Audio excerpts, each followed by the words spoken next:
Hi, everybody. Thanks for joining us. So tonight, we want to thank Dr. Singh for joining us. Dr. Deepti Singh is an assistant professor in the School of Environmental, School of the Environment at Washington State University. Prior to joining WSU, she received her PhD from Stanford University in 2015 and was a postdoctoral fellow at Lamont Doherty Earth Observatory of Columbia University from 2015 to 2018. Her research aims to advance our understanding of climate hazards affecting vulnerable communities with the goal of providing actionable information for designing policies, risk management, and adaptation planning. She studies the influence of human activities on weather and climate events occurring on local to global scales. Her research identifies the physical drivers of compound climate extremes and their impacts on agriculture, public health, and water resources using a combination of observations, paleoclimate evidence, remote sensing data, and global climate model simulations. Dr. Singh was recognized as a Culvey Frontiers of Science Fellow by the U.S. National Academy of Sciences in 2015 and was named a GRIST 50 Fixer in 2019. When not immersed in extremes, she's dedicated her time towards climate change outreach with K-12 students and community groups and efforts to increase diversity in STEM. She also enjoys swimming, riding bikes, hiking, and volunteering with animal rescue. So with no further ado, please welcome Dr. Singh. Well, thank you so much for having me. Just going to share my screen right here. I did take the liberty of changing my title a little bit because I'm mainly focusing on climate extremes because of the impacts they have.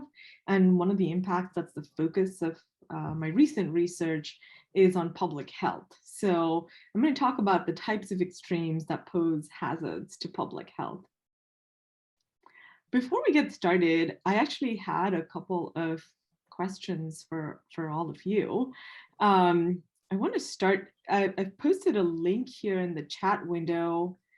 And I wanted to get us started by, talking about a couple of questions. Sorry, here.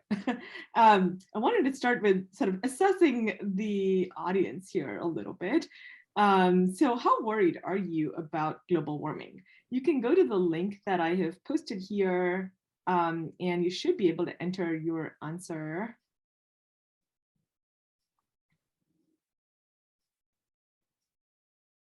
I'll give you a couple minutes to figure that out.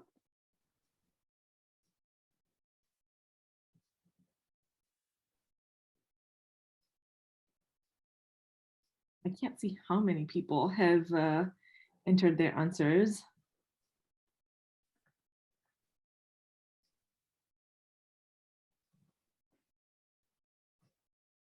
But I'm guessing this is everybody because that's why you're here. Everyone's pretty worried about climate change and global warming. So can you go to the link that I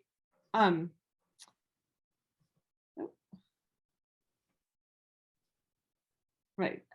So with the link that I shared, if you, okay, I see I'm getting a few answers here in the chat as well. So with the link that I posted here, I can try to post it again.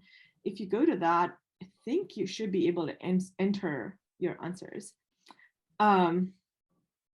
Okay, so let's go to the next question here, which is, how much do you think global warming will harm future generations?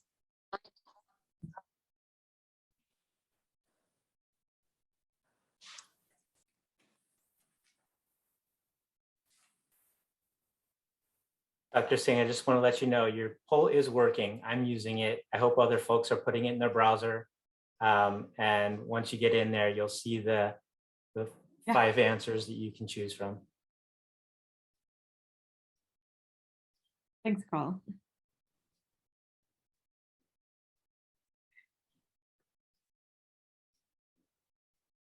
All right, a majority of you think that it's going to affect future generations a lot.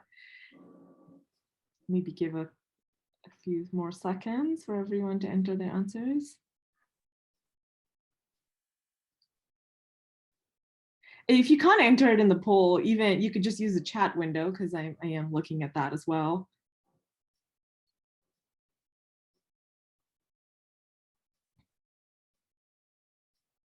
And then I guess the last question that I have for you at the moment is, oh, okay, I lost my, okay, here. How much do you think that global warming will harm you personally?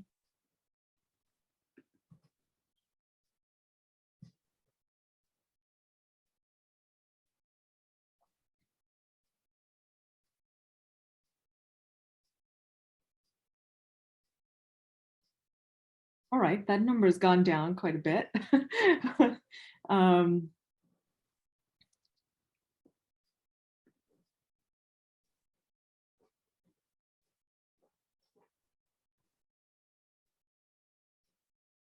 I'll give a few more seconds for some answers.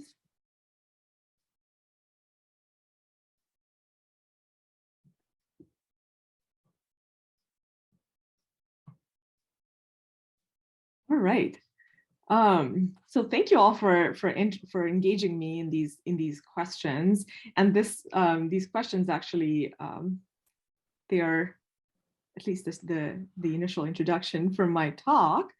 So the Yale climate, a group at Yale University does these climate opinion surveys every year, and they've found that overall, the percent of Americans that believe in climate change has been increasing. And so their latest surveys showed that about 72% of Americans believe that climate change is happening. And I think most of them agree that it's because of human activities, but only, and you know, most of them think it'll harm future generations. But similar to what we found in our little survey here, a smaller fraction of people think that it'll harm people. Sorry, a smaller fraction of people. Sorry, a smaller fraction of the people surveyed think that it'll harm them personally. So only 43% of people, of Americans that was surveyed as part of these nationwide surveys think that it's going to harm them personally. And what I want to show you today actually is that climate change is already influencing a number of factors that are affecting our health today. And so that's sort of where I want to go with this talk, and hopefully I can convince you of that by the end of this. So I want to talk to you about, well, so I think we can pretty much assume that, you know, everyone here in this audience believes that global warming is happening. They believe that we are responsible for it. And what I want to show you through the research that I've done, as well as the broader group of climate scientists have been doing, is that climate change is not something that's just going to affect future generations. It's affecting our lives and our health today. So there are two main ways in which I want to show you that it is affecting our health today. We're already being affected by it, is by talking about the hazards related to extreme heat. And the second hazard I want to talk about is about wildfires and the related impacts of that. So those are going to be the two main health relevant hazards I talk about today. So before I start talking about that, I just wanted to show you this figure, which you've probably already seen before if you have attended any other climate talk. This is a figure that shows how much the Earth has warmed since the early part of the 20th century. So our instrumental record shows that the Earth has warmed by about 1.1 degree. We're about 1.1 degree warmer than we were at the start of the 20th century. And if we look at the last 2,000 years, if we put this current record in the past 2,000-year record, we see that current temperatures are actually unprecedented in this record. So while the Earth has been warmer in the past, like 65 million years ago, in the last 2,000, in fact, even by some measures in the last 10,000 years, we are presently warmer than we have been for a long time. And the IPCC report that was released in 2021 actually concluded that these recent changes are in not just global temperatures, but in many aspects of the climate system are widespread, they're rapid, they're intensifying, and unprecedented in thousands of years. So one of the main ways in which climate change is affecting us is through affecting our health. And this figure from the CDC shows that climate change is affecting a lot of different aspects of our health. As you can see at the center of this, these are the types of changes that are happening in our environment, from rising temperatures to more extreme weather, to rising sea levels and increasing CO2 levels. And these have a host of impacts, including affecting air pollution, including affecting our water, our food, as well as increasing severe weather hazards, including extreme heat. So there are like pretty widespread, wide-ranging impacts that these changes in the climate system are having and are likely to have in the near future.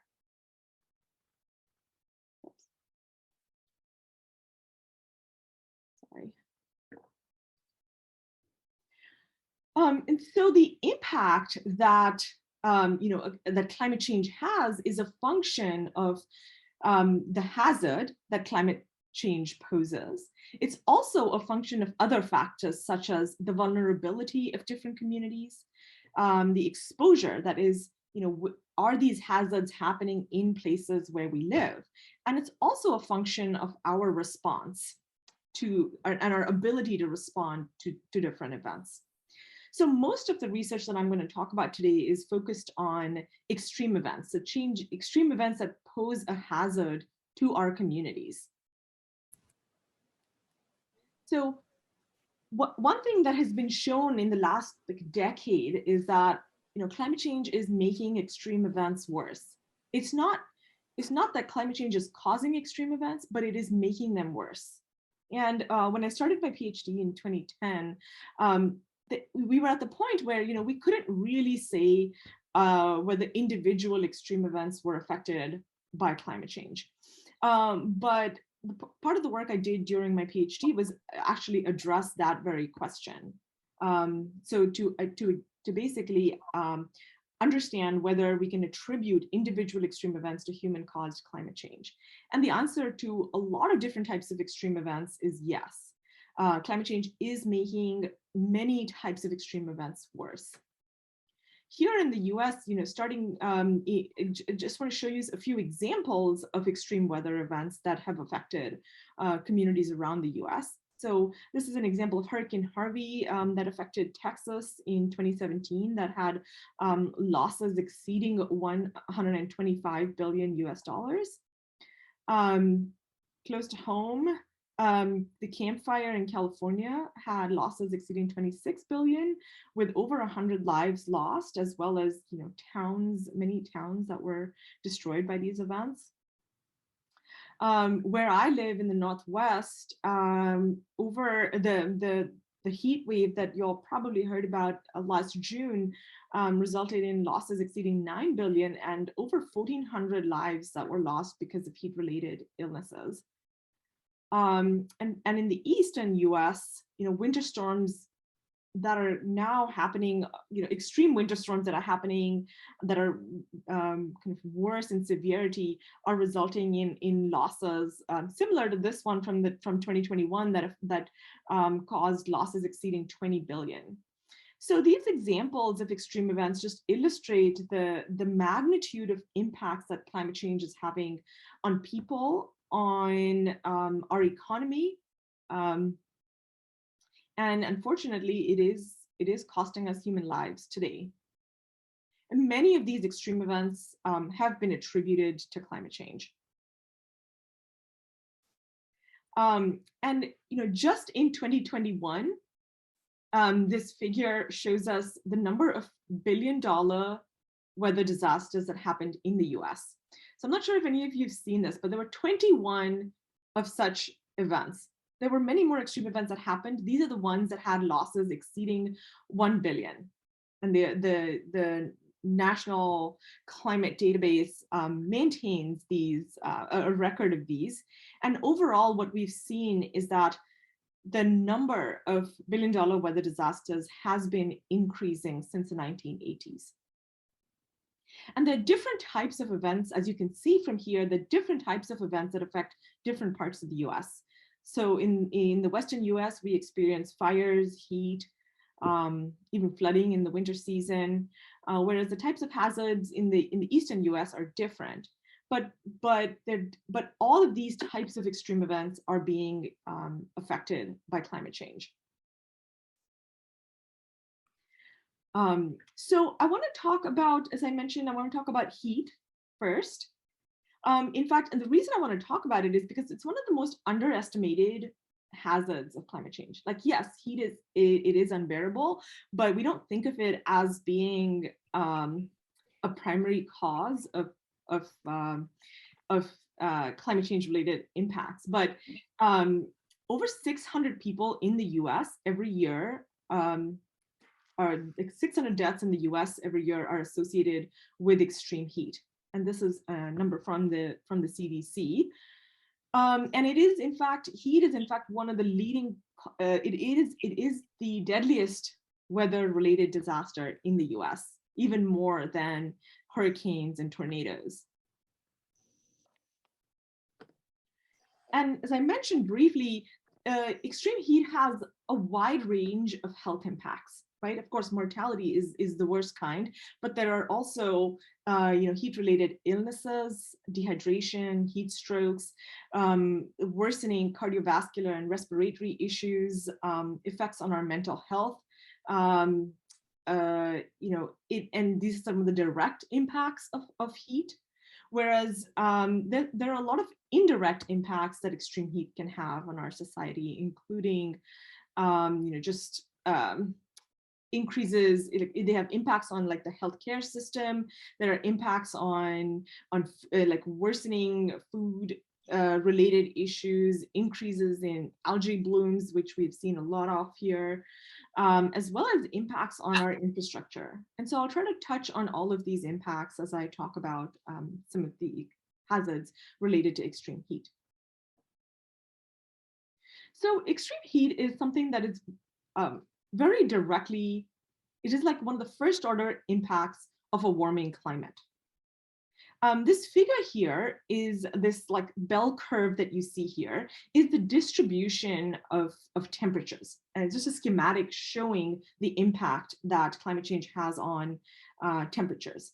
So if we look at just this gray line here, which is like, let's say it's the distribution of temperature in the present climate, as climate warms, we see a shift in this distribution, which is, this is the distribution of, maybe if in case you're not familiar with what this distribution represents, the point at which it is highest correspond to temperatures that are most likely to occur, whereas temperatures in the tails here that you see in blue or red are temperatures that are less likely to occur. So they're referred to as extreme temperature events. So as climate warms and it pushes this distribution to the right, as temperatures warm, we see an increase in temperatures that were considered rare in this current climate. So we see an increase in the likelihood of more hot conditions, more extreme conditions, including more record-breaking heat. As you can see here, like temperatures that were kind of unlikely in this current climate or with warming are expected to become, to occur more often. And we're expected to see a decline, generally speaking, a decline in cold weather events. And this is, pretty simple. This is like one of the most well understood impacts of climate change. And so this increase in extreme heat, as well as increases in record-breaking heat, is something that we experienced just last summer. So here in the Pacific Northwest, we had temperatures that were 30 to 40 degrees above average temperatures for that season, and across this really large geographic region. All the areas that are in red or brown here are areas that experienced much warmer temperatures than normal. And these resulted in a really large spike in heat-related emergency department visits, increases in hospitalizations, and over 1,400 deaths just in Oregon and Washington.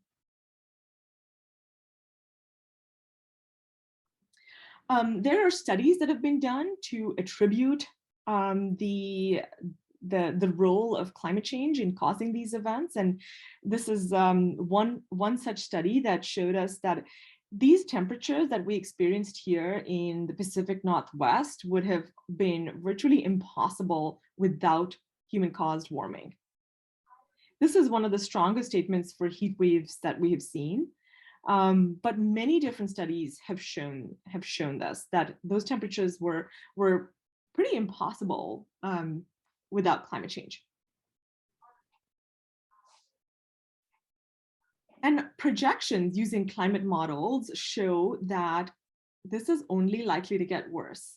So if we look at projections for the middle of the 21st century during, so if you think about just, 20 years from now, 30 years from now, we are expected to see an increase in the number of extreme heat days. So in this particular case, we're looking at the number of days above 90 degrees Fahrenheit. And the shading here represents, just the increase in the number of days. Don't worry about this text here.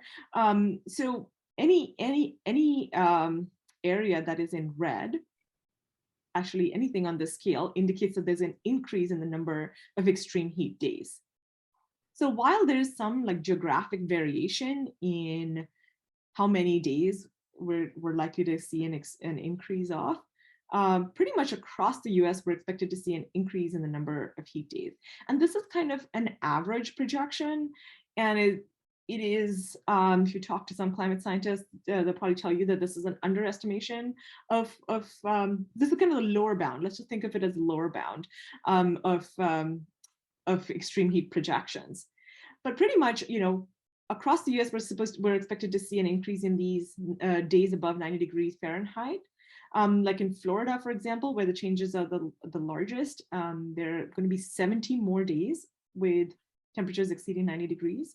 Here in California, maybe 20 to 30 days more, 20 to 30 more days with temperatures above 90 degrees Fahrenheit. Here in the Northwest, we're kind of spared a little bit of those impacts, but actually that is what made some of because we're not used to those kind of temperatures here currently, that is one of the reasons why the impacts was so bad in 2021. But yeah, there's likely to be an increase in extreme heat events. And these impacts, the health impacts, in addition to what I mentioned, is not just restricted to humans. It affects our natural species. These are salmon species that were affected by the kind of intolerably warm temperatures that they experienced. Like the stream temperatures in the Pacific Northwest were also at record high values during this event. There were mass salmon die-offs in the Pacific Northwest because of the heat and the water temperatures. And this is affecting our infrastructure. So this is an image from Portland, where I currently live, where the MAX cable, our public transportation system cable, literally melted because of how hot it was, which shows us that we are not currently adapted to the climate we're experiencing today. And that's a problem because it affects our ability to respond to these kind of events. Heat-related deaths are almost entirely preventable. However, if our society is actually prepared for it, and these recent events have shown us that we are not. We had here, just to tell you, in the Pacific Northwest, our response to extreme heat was like the emergency response to that has been developed over the last few years. And in fact, we had cooling centers, we had public transportation that was made accessible to everybody. And yet, despite that, we had a really large number of deaths, which are, as I said, almost entirely preventable if we have the resources and the capacity to respond to those events.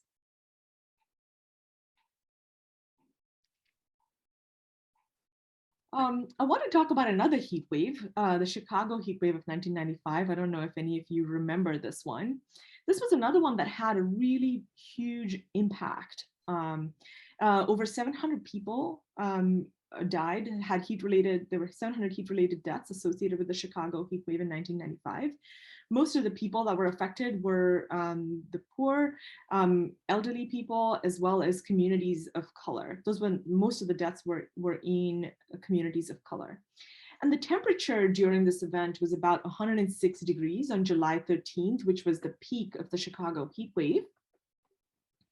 And this, temperatures like exceeding 90 degrees lasted for about 5 days. But the Eastern US, Chicago is kind of used to sort of warmer temperatures than we are here in the West. But the impact of this particular event was made much worse because wet bulb temperatures were really high. So wet bulb temperatures are basically they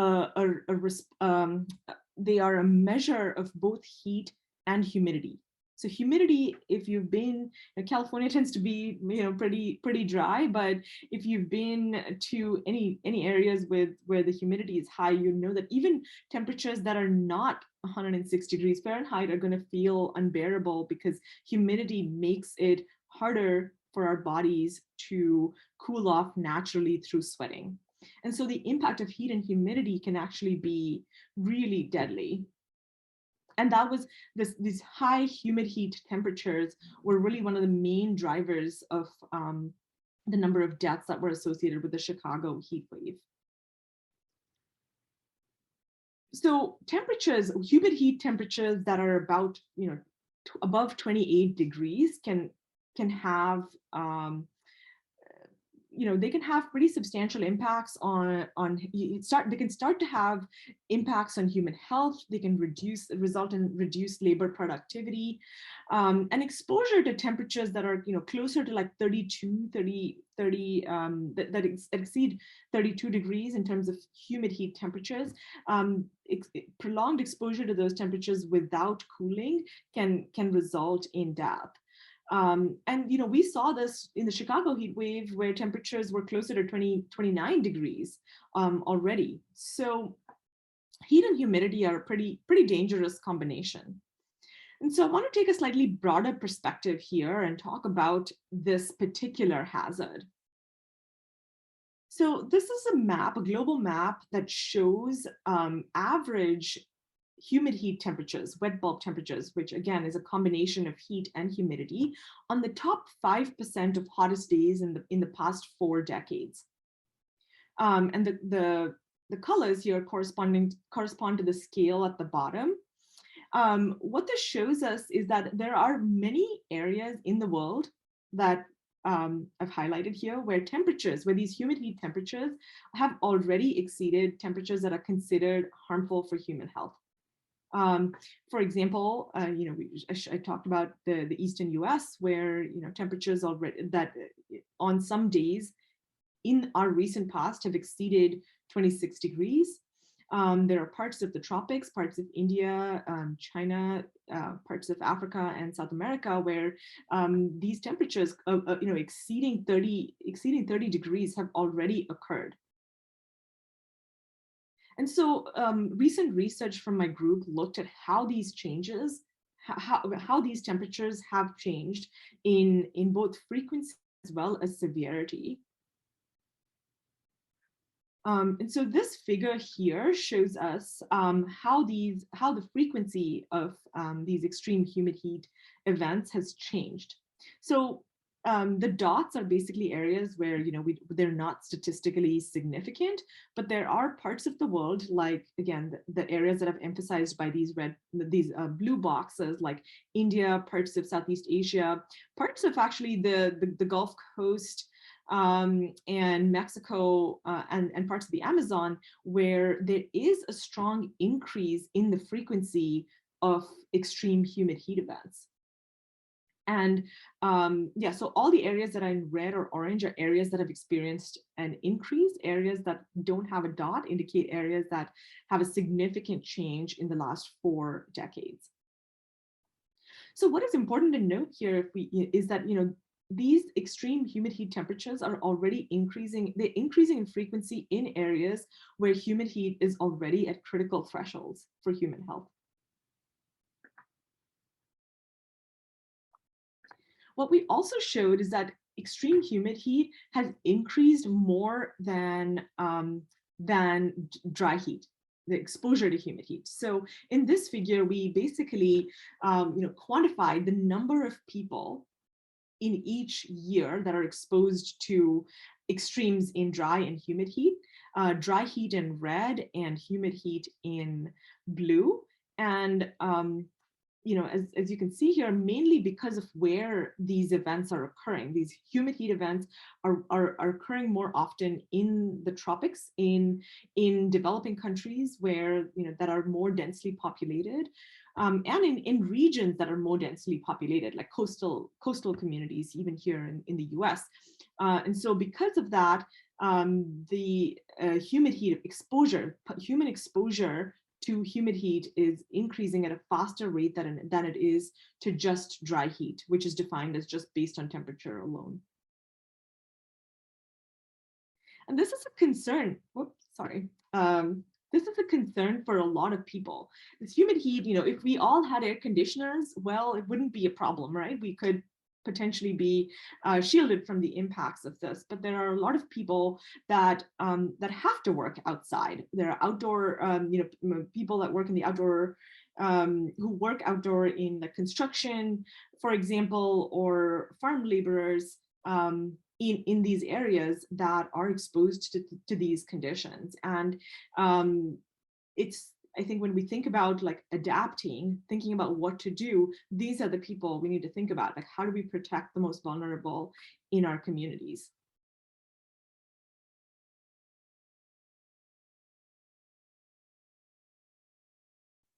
So as I mentioned, I'm going to talk about 2 things: extreme heat and wildfires. And so I want to switch gears a little bit to talk about. I'm sorry, I don't know why this is bouncing around so much. I apologize.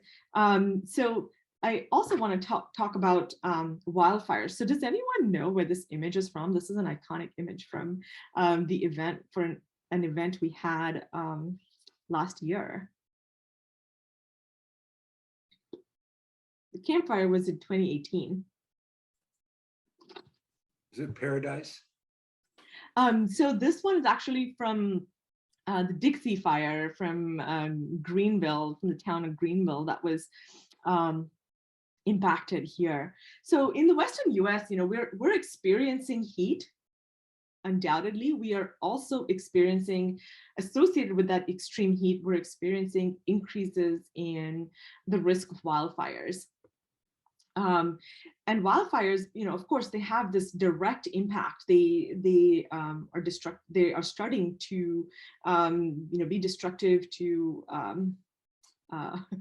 yeah. Sorry, I'm just looking at the comments here. Yeah, so they're destroying towns, they're destroying infrastructure. But one of the, the impacts of these wildfires are not remaining local, because wildfires are, there's smoke that's associated with the wildfires that travel pretty far, right? And so the smoke that's associated with the wildfires can have impacts as far as the eastern US. There's a recent study that shows that the impacts of these wildfires does not just stay local to the communities that are directly affected. So, some of you probably were affected by these wildfires, and if you weren't, then through exposure to the smoke that's associated with the wildfires, you might experience the impacts of these. This is an image from the Oregon coast, actually. And I'm sure you probably remember these, horrifying apocalyptic images from 2020 when we had skies like this in the middle of the day for weeks. I don't know if any of you remember this, but it is plastered in my memory.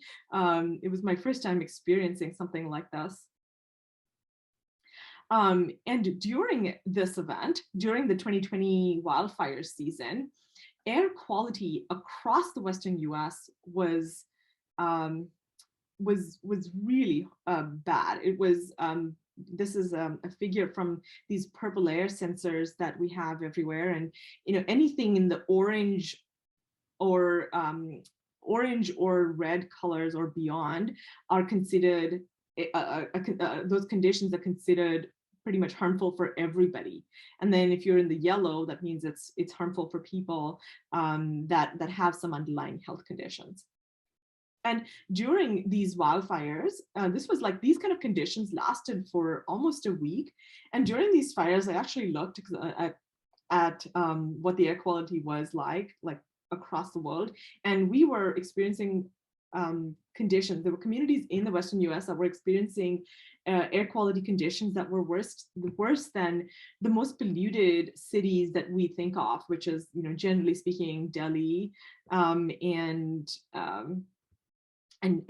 parts of China, where we associate those to be areas where air pollution and air quality is really bad. But our air quality during these events was much worse than those places for that short period of time. And so this air quality affects us, right? It first of all, it affected during 2020 when we were already stuck inside because of COVID. It affected our ability to just go outside and take a walk. At least it did for me, where even being outside in those conditions here up in the Northwest, where we had the air quality index basically hitting the scale of air quality, it was really hard to even be outside.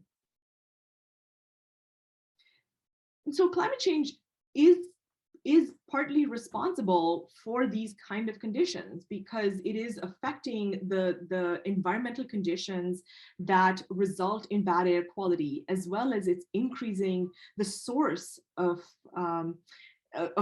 wildfire smoke. Right, it's by increasing the risk of wildfires, as well as by changing weather patterns that we are experiencing are affecting air quality. And my research group recently looked at two air pollutants. We looked at ozone and particulate matter, which are two of the most well-studied as well as well-documented air pollutants, and the health impacts of both these air pollutants is again pretty well documented. And so we looked at, how are wildfires and changing weather conditions influencing these air pollutants. And our research was actually, we started this research before the Labor Day fires in 2020, but the 2020 event really kind of emphasized the impact of this work. So just to start out, particulate matter and surface ozone are both really harmful for human health. Many people here, I'm sure for those of you that have been exposed to particulate matter pollution, might have experienced some of this, but there are a range of impacts from increased risk of asthma, increased respiratory illnesses, there have been documented studies that document the impact of particulate matter pollution on premature death, as well as developmental harm in children and infants. And so there are, the exposure to air pollution can can have, some impacts like chest pain, headaches, but also even in more extreme conditions can be associated with mortality. And, globally, nearly 4.2 million premature deaths have been linked to outdoor air pollution. And this was based on a study that was done in 2020. So these air pollutants are really impactful. You've either, if you live in the Western U.S., you were probably exposed to some of these pollutants in the recent wildfire seasons. So one of my graduate students has shown recently that the frequency of particulate matter pollution, of particulate matter as well as ozone, is increasing in the Western US. So this figure is showing us the number of days when people in the US are exposed to both extreme levels of particulate matter as well as extreme levels of ozone. And here, all the red colors are areas where there is a significant change, significant increase in the number of days with co-occurring extreme levels of particulate matter and surface ozone. And sorry, I forgot to mention, PM 2.5 refers to particulate matter that is smaller than 2.5 micrometer, which is the one that is, that's the size of air pollutants that can easily go into our lungs and can affect the normal functioning of our respiratory system. So we're seeing an increase in the number of days pretty much across the US, the Western US. And this is just an image showing like the smoke that travels, not just, it doesn't just remain here from the fires. This is a figure from September 2020, where there were these fires burning across California, Washington, Oregon. And you can see that the smoke travels all the way to the Eastern US. In fact, there was an image of the Statue of Liberty that was covered in the area around it was covered in smoke. So that's how far the impacts of this particular fire extended. And so what we've shown is that the extent of the US that is covered in these air quality conditions simultaneously have almost doubled. So just in the last 20 years, the extent of the Western US affected by co-occurring air pollutants has doubled, and it was worse in 2020. We've also found that there's an increase in the population exposure because the simultaneous population exposure to these co-occurrences. We look at this because, as we talked about, like exposure, the exposure, kind of simultaneous exposure to hazardous conditions can harm it can put a strain on the healthcare system. I know here in the Pacific Northwest, we were like our hospitals during the fires were already overwhelmed with COVID, and then with the impacts of the smoke from the fires, it resulted in an increased burden on the healthcare system here. And so that's why this matters. Like that is why we looked at the extent of the US that was affected, the Western US that was affected by this. It also means that when a fire occurs, there really isn't a place for us to go to escape these conditions, right? Like if there is, for example, some sort of if these events were more concentrated, we could, if we had the ability to do so, maybe drive out like 50 miles, go to the coast or something, to escape those conditions. But that was just not an option because the smoke from these fires covered 70% of the Western US in 2020. We also find that there's a non-linear increase in the number of widespread co-occurrence days. So widespread, by widespread, I mean when over 25% of the Western US is exposed to both air pollutants. And so there's an increase in the number of days, and these days are persisting for longer. And we're seeing more seasons with recurring air pollutants, which is associated with the recurring large wildfires. And in this particular case, particularly in 2020, we had 12 straight days when much of the Western US was simultaneously being exposed to two harmful air pollutants, extreme levels of two harmful air pollutants. And overall, ozone is something that we don't really think about a whole lot these days because because of cleaner air quality standards, because of the Clean Air Act, overall the levels of ozone have been declining since the 1980s. But because of wildfires, we are seeing a reversal of the impacts of the Clean Air Act. So we're seeing that the increasing wildfire activity is reversing the benefits of the Clean Air Act. And we're already seeing that effect.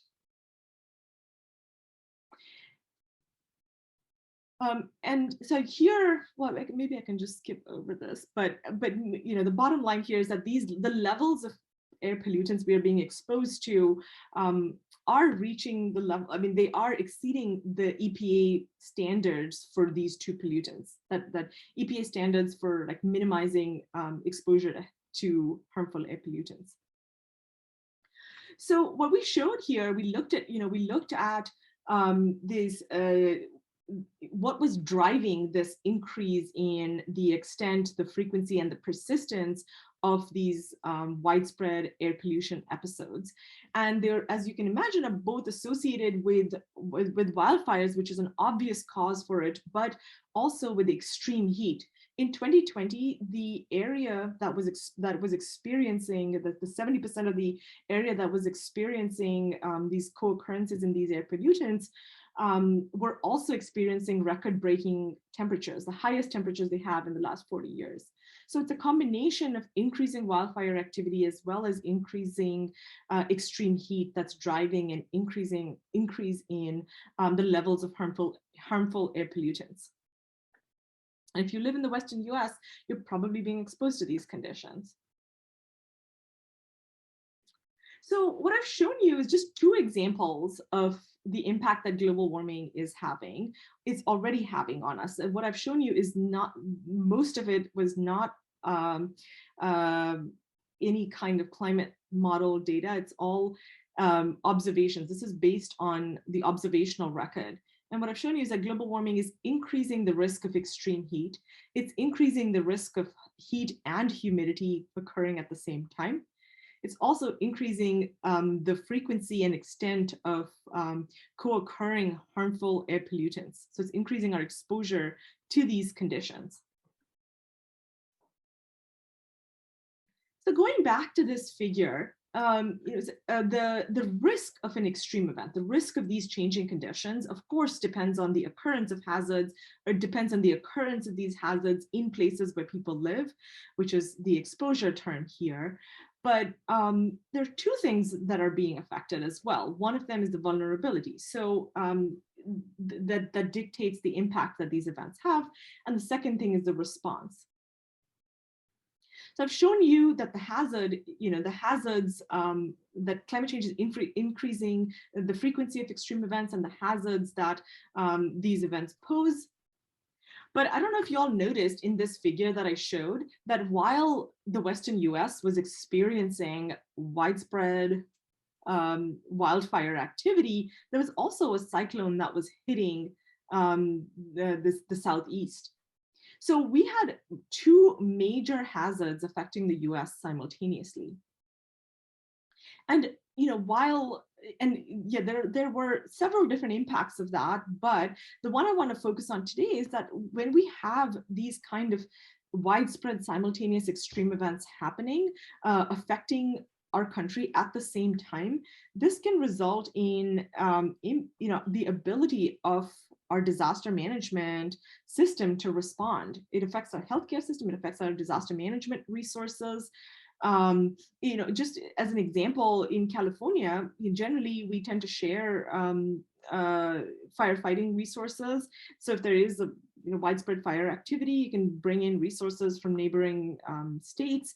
But because there were fires across the West, that affected our ability to respond to the extreme events that were occurring, to the fire and the smoke that was occurring. And then even nationally, it affected the emergency management resources, the disaster management resources that we had. And so the simultaneous occurrence of extreme events in multiple regions can have an impact on our ability to respond to disasters. And we refer to these as compounding hazards. So either multiple extreme events happening in the same region or in different regions that are connected either by a physical system or by societal systems. And in this case, what matters here is that we are all kind of dependent on a similar pool of resources to manage and respond to these disasters. So yeah, so kind of briefly to summarize the impact that climate change is having, it's of course it's affecting it's already affecting our physical health. Some of the more understudied and under-discussed impacts are on mental health. These increasing risk of extreme events is resulting in stress and anxiety and depression. There are communities that have been affected by hurricanes, for example, that report increased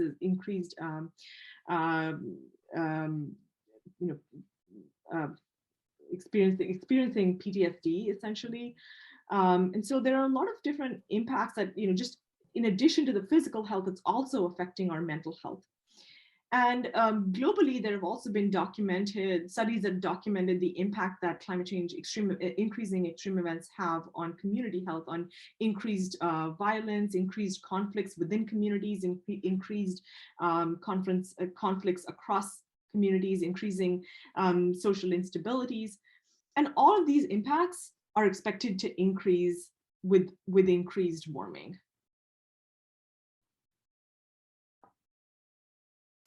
And so when we think about how do we respond to these events, we have to think about who are the people that are most vulnerable.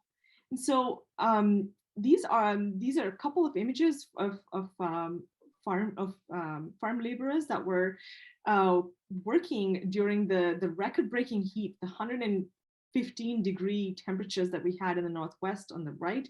And this is a farm laborer from a farm in California that was working during the smoke that we had from the wildfires, which I mentioned were already at levels that were considered extremely harmful for our health. We also think about the firefighters who are exposed to these conditions, who are right on the front lines of these disasters. And then the outdoor laborers that continue to work in extreme heat conditions, extreme smoke, at levels of smoke that are harmful for our health. And here in the Northwest, we finally have some policies to protect our outdoor workers to some extent, but so we can talk about policies there if you would like. We can talk a little bit more about that. But until 2020, we didn't have any policies to protect outdoor workers during these sort of conditions. And another thing, when we think about how do we respond to climate change, we have to think about the people that are disproportionately affected by these changing climate risks. So communities of color, low-income communities, and children, as well as elderly people, are the people that are most exposed and the most vulnerable to the changing risk of extreme events. And so thinking of adaptation and policies to protect these communities and help them when these events occur, to help them respond to these disasters is what is needed. And a lot of cities are doing this. They are considering these factors in their planning. And this is really important because recent studies have shown that particularly when we think about communities of color, they are being disproportionately exposed to these conditions. So, for example, this is a figure from the New York Times that shows that communities that were redline neighborhoods have much higher temperatures than than some of the wealthier communities in cities.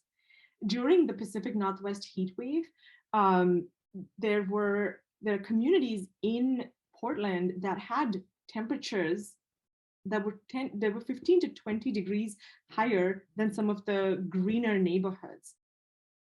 And we already had temperatures that were like 115 degrees in places in some of the wealthier communities.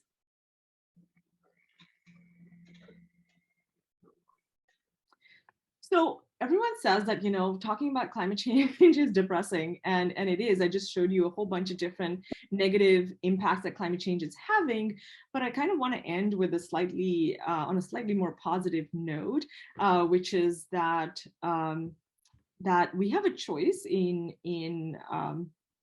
determining our future.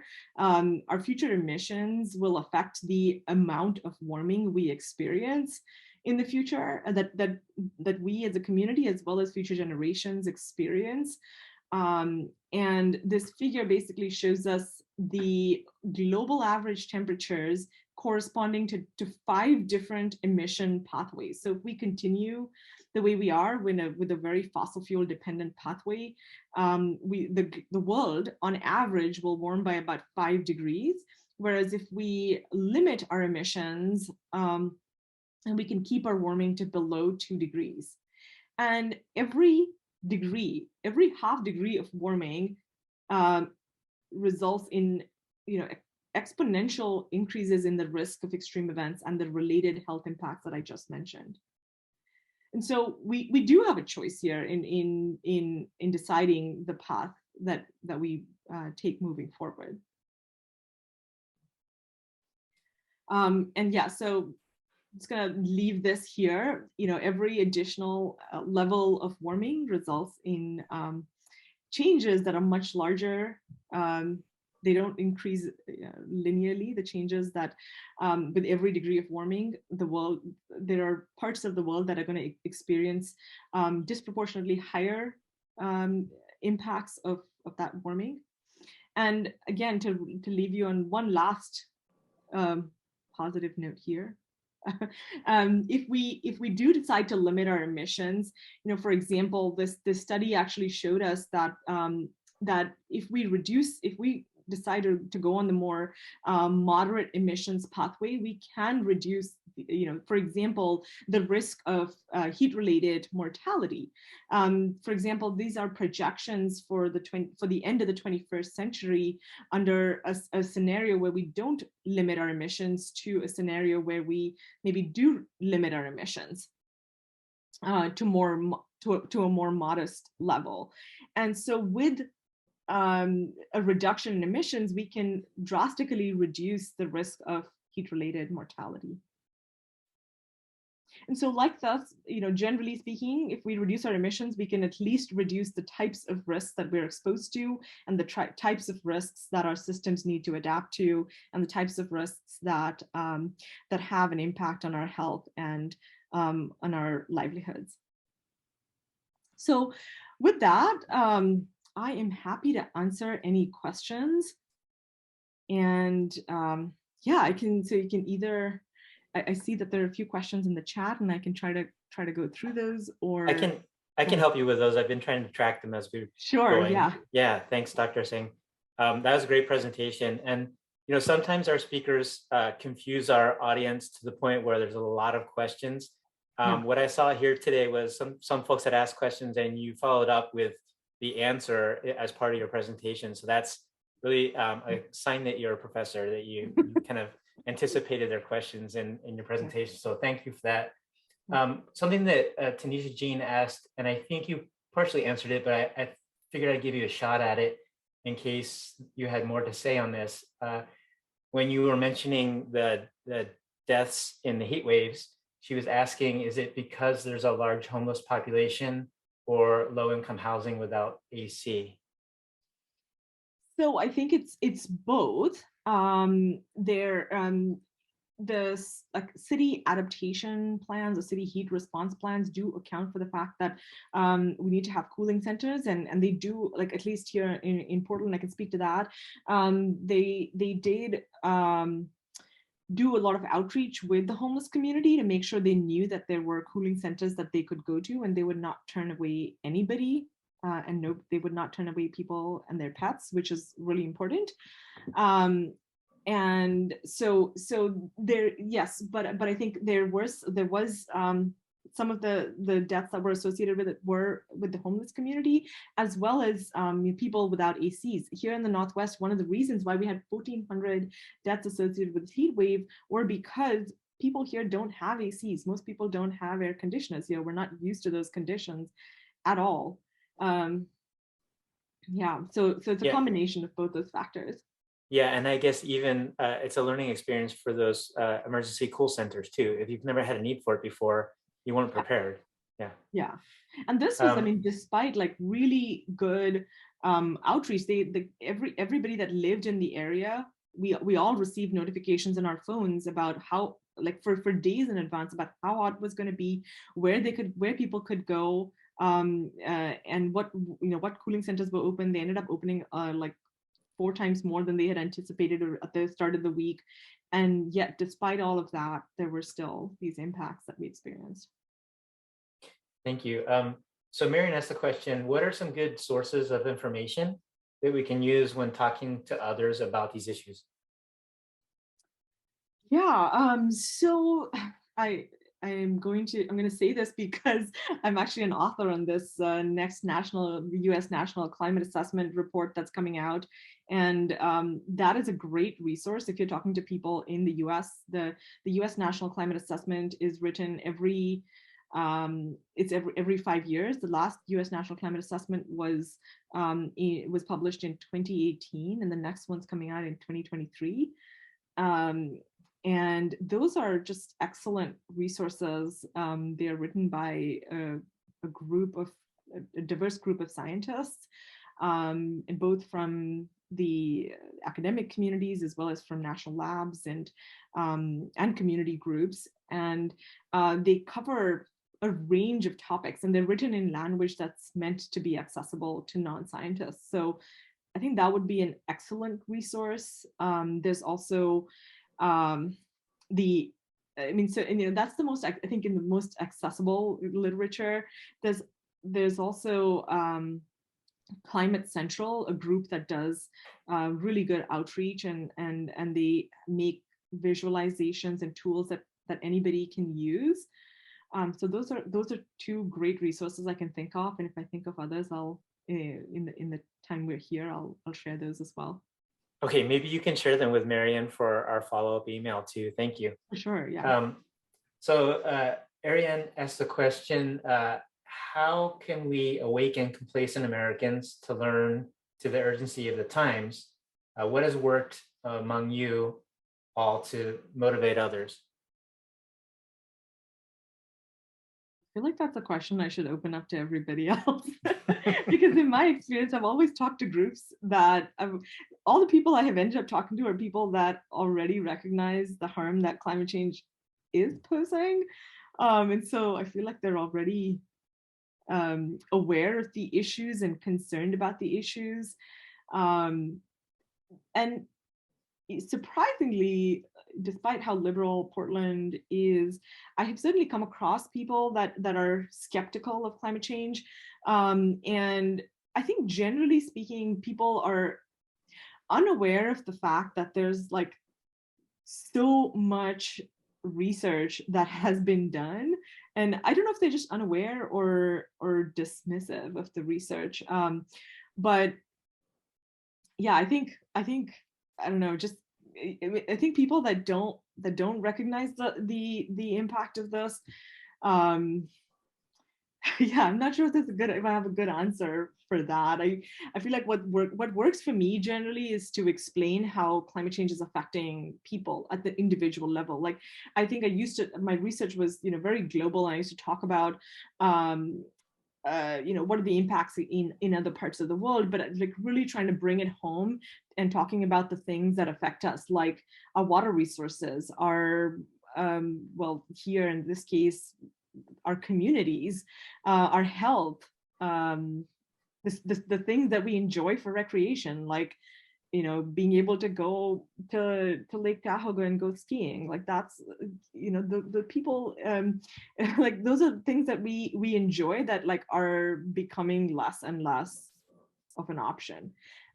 Here, people love to go fishing, and like just knowing that it affected so many, that people saw those impacts, and like talking about, like connecting it to the impacts that people are seeing and experiencing, I think that can help quite a bit. Okay, I want to get a little conversational because I got some good vibes from you during the talk, but I sort of want to pick your brain about some things as For they were sure. entering my mind. So I wrote some notes. Yeah. Our lives are filled with dystopic views of the future.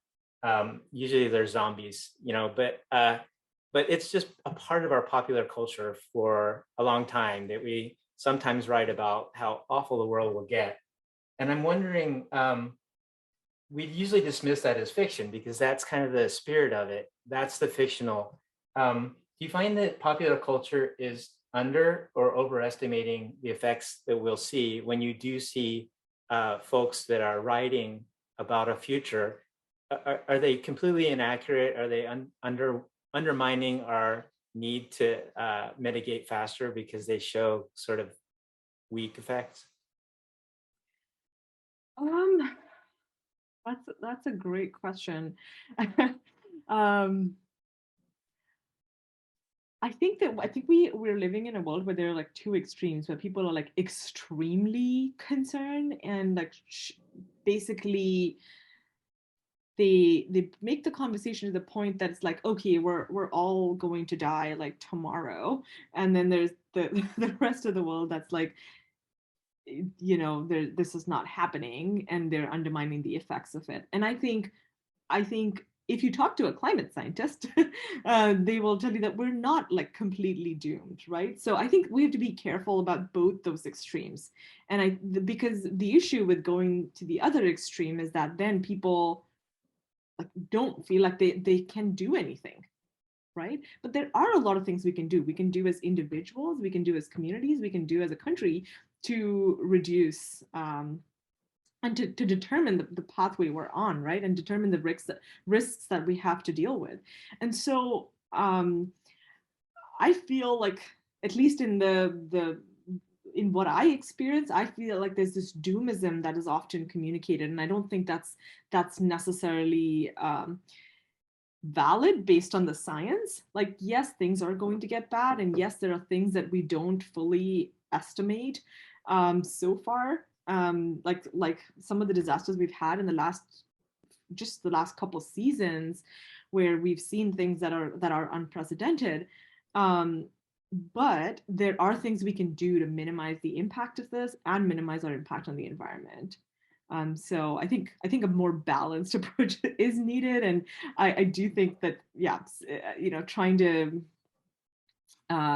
just have a more balanced conversation would be helpful. So I think, yeah, hopefully that answers your Okay. question. Yeah. Yeah. What can you tell us about the balance of mitigation policies versus adaptation policies in the spheres that you work in? Yeah. Do you think there's an appropriate time to focus more on one than the other? So I think we need to do both simultaneously. I think adaptation is certainly a priority, and there are simple things that communities can do to prepare, and we kind of have to, because even if we reduce our emissions to zero, which we're not close to doing, but if we do limit our emissions to zero in the next few years, the world is still going to continue to warm a little bit. We're still going to continue to warm, and we're still going to experience some of those risks. So we do have to adapt to that projected increase, because we don't want to see the kind of impacts we've seen so far. And it is economically, it makes sense to adapt. And so adaptation should be a priority um, for cities and for communities. And then I think mitigation has to happen simultaneously. It is happening to an extent, like 10 years ago, when we had like projections of fossil fuel emissions. the kind of worst case scenario that we projected for the future was higher than it is today. So we have made progress just in the last 10 years because of the adoption of renewable energy technologies. And renewable energies have become so much cheaper. And renewable energies make sense for both reducing climate change as well as improving air quality. So one of the things that we advocate for in the climate community for transportation is a shift to active transportation, so walking and cycling. But watching your presentation tonight, I feel like some of that is at odds with a warming future. In other words, we may have to say, sorry, boss, I can't make it to work today. It's an extreme temperature day. And the thing that I, had done so well at doing all year long, I can't do it. Yeah. Do you ever see or hear that in the work that you're doing, that some of the things that we're trying to accomplish are still at risk because of the extreme temperatures? Yeah, so that's a really, really good example, right? And I think active transportation is an option.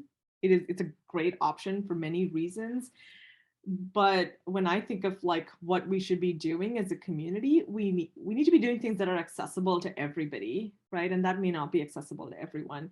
And so, for example, having a better, cleaner public transportation system can help everybody, not just people that like are used to biking and walking, but just everybody that for whom those other options, that active transportation is not an option.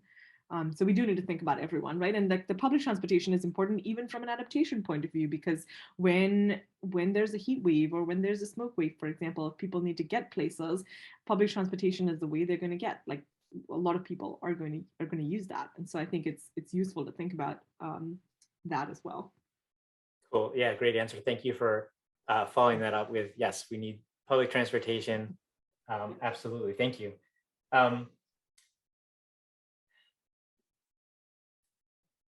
You mentioned the inability to work outside in extreme temperatures with high humidity. And do you think that's a risk that people fail to imagine how it's going to affect everyone? Like we saw farm workers, and I think people can sort of compartmentalize and say, well, that's terrible for them, but I will always have the safety of my air conditioned space. Do you think we're still underplaying, like you said, the effects that this is having on all of us? Yeah, because one of the things that's also compromised with, I'm going to use the example of extreme heat, and go back to the example of 2021. During both the heat wave as well as the cold wave, we had a failure of our energy system, right? So we might have air conditioners, we might not have the energy infrastructure that can support everyone using air conditioners or using heating systems. So that's something we have to think about, right? It is going to affect us. For example, if our grids fail. Yeah. So I really appreciate the fact that you've framed your work about how this is affecting us now, but then also how it can get worse. Do you see people on a gradual spectrum of understanding how dire the situation is, or does it feel more binary to you? Like you'll see them be sort of brushing it off, and then they rush to the other extreme of, oh my gosh, now what are we going to do? Yes, that reminds me of my undergraduate students who I in spring 2021 I teach a class on in spring I teach a class on climate change, science and policy of climate change, and in the spring the students, when I surveyed them, because I do the survey with them at the beginning of class, and they were like, yeah, climate change is probably happening, and it's not affecting us despite some really bad fires that we've had. And then in 2021 during the heat waves, I got emails saying, well, this is what you were talking about. And so it's a matter of like experiencing direct impacts when people like to the things that we care about and to ourselves. That is a changing point, I think, for a lot of people. So my latest stressor in the work that I do in climate is trying to have honest conversations with folks about how difficult life may be under zero climate emissions. In other words, when we get to a point of zero carbon, I think folks just sort of think that there are a lot of magical machines that will work under zero carbon. Yeah. Is that something you've talked about with your peers, and the kind of coming revelation that people are going to have with, wow, this is going to be a big lift? Yeah. Yeah. So there's no doubt that it is going to take an effort to transition away from an emission, carbon intensive economy, right? And the thing is that we have the technology that we need to transition to that zero carbon economy. We have solar panels. We have wind energy, and we have just thinking about those two, right? We have just those two technologies, and that combined with hydropower, that can help us get to cleaner technologies. I know some people don't like hydro, and the hydropower does have impacts on an ecosystem. So, but with these, we already have the technology we need for that. It's going to cost us, of course, but when we think about the cost of the impacts that we're experiencing, like those $1 billion weather disasters that I talked about, the cost on our health, the cost on the communities that are being lost to these disasters, it's huge. And so, I mean, I think with most of the people I talk to, with most of my peers, for us, we're like, the transition should happen as soon as is possible, and it just makes sense, like for everything. So I feel like, yeah, we have that. If we're thinking about energy, or our access to energy, we have the technology to transition to that. I recognize it cannot be immediate, but it can happen over the next 20 to 30 years. Yeah, no, I definitely appreciate that. I know when we were lobbying for a Green New Deal, it was all about the energy solutions, the electricity generation solutions, they're solved.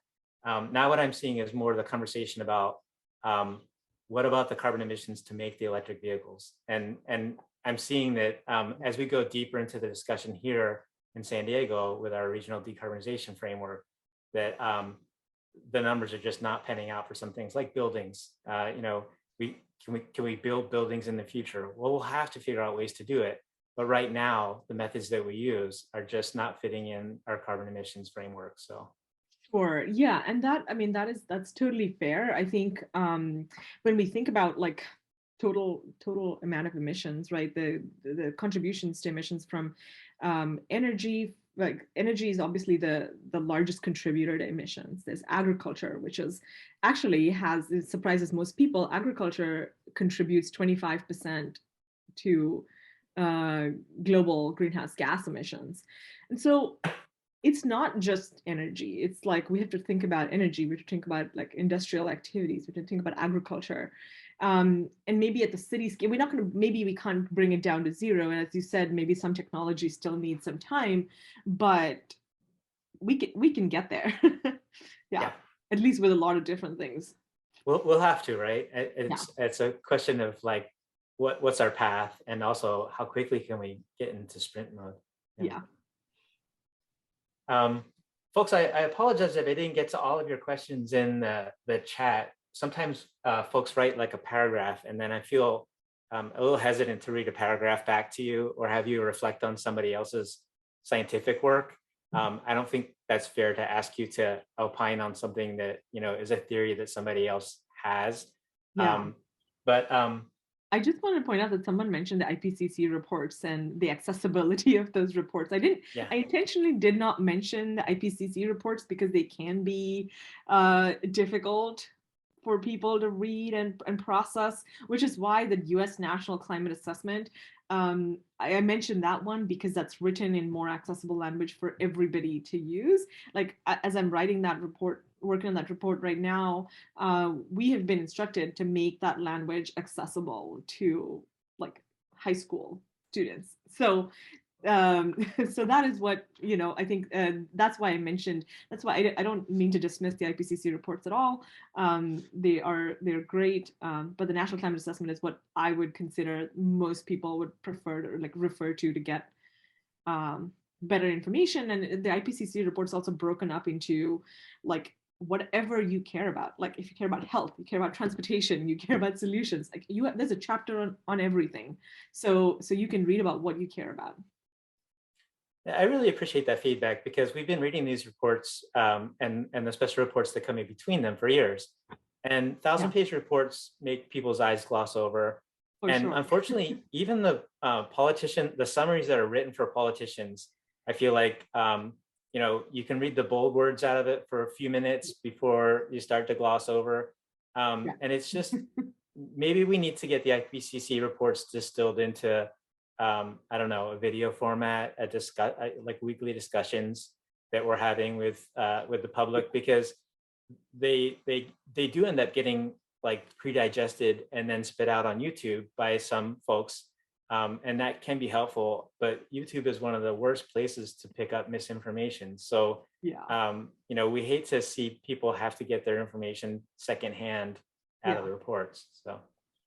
Yeah, absolutely. I mean, I 100% agree with the IPCC language. I think that it is they're like there's like statistical like language that's put into every statement, and that one of the reasons why it's so complex is because it has to be agreed upon by every country that is that is contributing to that. And so like it's dense and it's difficult for most people to read. I mean, I admit even for me, it's sometimes challenging to read. So that's why I think, I think trying to connect it, like we were talking about, how do you have a conversation with people, and how do you convince people that it's affecting them? And that, I think, is exactly what the National Climate Assessment is hoping to do, is to provide, and I'm not just saying this because I'm part of it, I've used it even before I was part of it. It's just like there's a chapter on every region in the US, there's a chapter on every sector that we depend on. And so you can find information about anything that you're interested in. And it's parallel to the IPCC report. It's using similar information, right? And it's just doing it and distilling it for the US population. Yeah, I feel like sometimes what we need to see is. I have a question to that. Hold on, Barbara. Hold on, please. I just to ask, I just looked it up. It seems to be a book. Is it only accessible as being a book? No, I can actually post a link here. Okay. Yeah. Thank you. So I appreciate what you said there. And I think sometimes what the problem is we see page after page of descriptions of what we're experiencing, but we don't see in lockstep with that, and here is a solution that we expect you to use. And I think you said maybe part of the reason is that as we have scientists and economists that are describing this, but they're not able to necessarily prescribe all of the solutions in the same paragraphs. And so at least people going like, wow, this is really hard to read. And like, can't you just tell me what to do? And so in that vein, I'd like to ask Marion's question, which is, what can individuals do to mitigate the climate crisis? Yeah, so there are a lot of things that we can do, and I think, we as individuals can so mitigating the climate crisis means reducing our emissions, but also adapting to the changes and protecting the most vulnerable people in our community. So we can have a role in both. Our choices, our food choices, our transportation choices affect emissions. And yes, we might say that, like one of us trying to, transition away from using our cars is not going to help. And that's true. But if enough people are doing it, then that can have an impact. Our choices, what we purchase can force changes in the industry.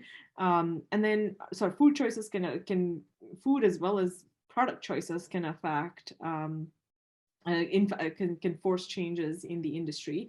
And so I think just being conscious of the choices we make on a day-to-day basis and trying to minimize our own emissions can be helpful. The second thing we can do is, so someone posted the Citizens Climate Lobby, taking action as a community, talking about this. One of my favorite mentors in the community says, like the best thing you can do about climate change is to talk about it.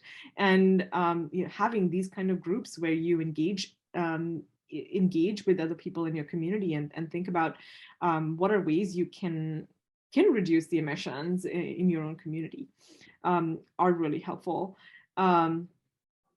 And then voting, the people you elect have a huge impact. Because I mean, I don't want to get political here, but our last administration did affect our progress at the international level. Almost every country in the world, except the US, and I think it was like Sudan, did not agree to the Paris Climate Agreement. And that's like embarrassing. And so I mean, people who we vote for, it doesn't matter whether they are, what political affiliation they have, as long as they have they're taking into account the science that's being done by their own scientists and the solutions that are being proposed by their own scientists and engineers to deal with this crisis. And so I think those are like pretty big ways in which you can contribute. And I think, and as I mentioned, adaptation is really important. And thinking about how you can help your communities do that. For example, when we had this cold snap here last winter, we had cooling centers and they were extremely understaffed. And people can volunteer to do that. So if you, for example, are in a position where you can go help out when we have warming shelters or cooling shelters, that's one option. The other thing is you can think about like work with community groups to figure out like simple things like planting trees. As I mentioned, like, with the heat, for example, like there are communities that when there's a heat wave experience 10 to 15 degree warmer temperatures. And that's because of tree cover, mainly because of tree cover, right? And so like you can think about how to get involved in trying to minimize the impacts on those communities that are already vulnerable. Thank you. Ronald had a question. Do you agree that the idea of civilization is a heat engine is a good starting point for understanding carbon reduction strategy and public awareness?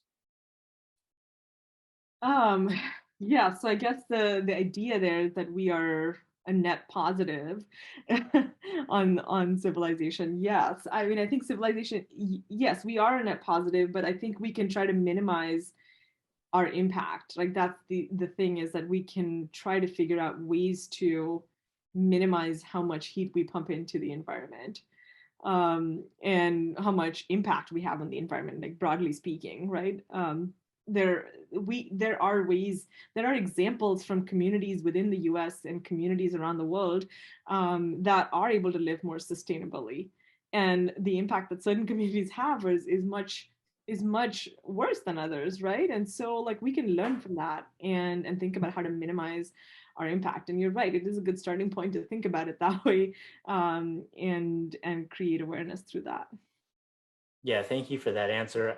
I know here in the United States, we're averaging 14 tons annually per person, and globally the average is 4 tons. Yeah.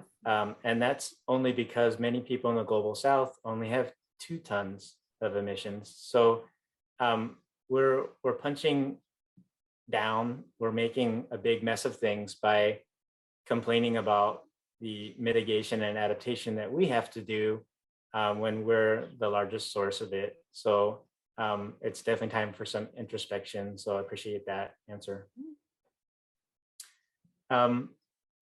Marianne, do you want to jump in here? I think we're wrapping up. I haven't gotten too many more new questions. Carl, Yes. you know, I'm always happy to jump in with both feet. First of all, thank you so much, Deepti, for this wonderful talk. We really appreciate you being here. And before Meryl puts up a special slide, I would like to make a couple of comments, if I may. The Cassidys, who are such great allies and friends in this climate battle, I don't know if you guys saw that, but in the chat, they asked that we write President Biden, ask him to declare a climate emergency. So I wanted to encourage everybody to do that. And I also want to tell you guys about a wonderful app that is called Climate Action Now. And this is a free app, and it was developed by a climate reality leader. And what makes this app different from other climate environmental apps is it's focused on people being able to communicate their elected officials and corporations. And so you could take action every single day by using this app in like 5 or 6 minutes. And you can also earn trees, and you could also become more educated about the climate crisis. And I'm going to put the link into the chat. And I would really love it if you guys would at least take a look at it. And like I said, it's a free app. And I think it's a great tool that we have at our disposal, and really is going to help us with our actions, our climate actions. And so anyway, having said that, Meryl, I'm ready now. And so I just want to let you know that we love our speakers and we so appreciate your time. And so what we have done is we have purchased a tree in your honor that will be planted in an area in California that has been burned by the recent wildfires. And it's a really fun thing. You can actually go online and find out where your exact tree is and how it's doing and everything. So again, so thank you so much. And also thank you to everybody who came tonight and spent the evening with us. We love you and appreciate you. Hope to see you next month. And so I'm going to say goodbye. If we want to unmute and I'll yell goodbye, we can. I'm okay with that. Bye, everybody. Bye, everyone. Thank you. Bye-bye. Thank you so much, Dr. Singh. You did a great job. Thank you very Thank you. much. Good night. Thank you. Thank you.